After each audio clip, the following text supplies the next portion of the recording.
En islam, les grands péchés sont des actes considérés comme particulièrement graves et répréhensibles, et qui peuvent avoir des conséquences sérieuses pour l'individu tant dans cette vie que dans l'au-delà. Bien que la liste exacte des grands péchés puisse varier selon les interprétations et les écoles de pensée, voici quelques-uns des grands péchés couramment mentionnés dans les enseignements islamiques.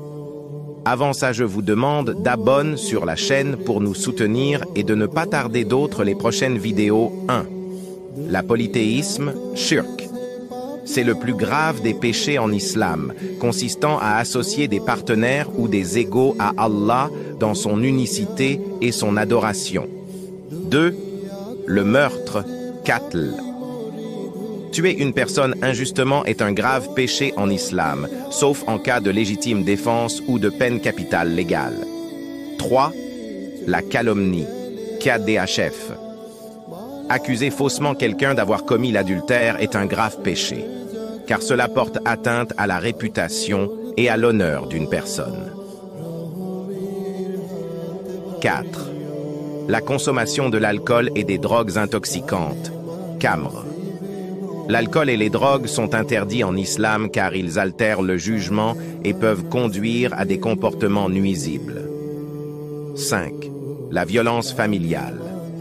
Cela inclut la maltraitance des enfants, la violence conjugale et toute forme d'abus physique, émotionnel ou verbal envers les membres de la famille. 6. L'usure, riba.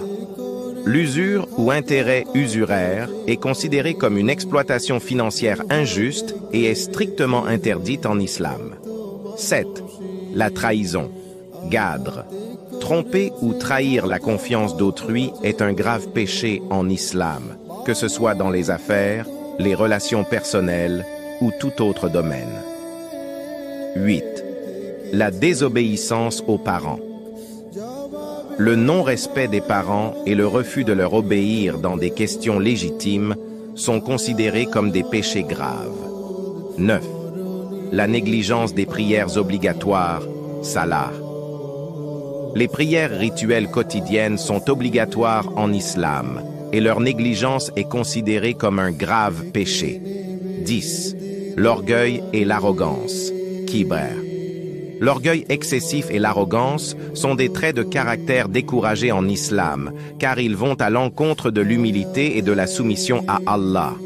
Il convient de noter que, selon les enseignements islamiques, aucun péché n'est trop grand pour être pardonné si une personne se repent sincèrement devant Allah et s'efforce de corriger son comportement. Le repentir sincère, la recherche du pardon et le changement de comportement sont des aspects essentiels de la spiritualité islamique.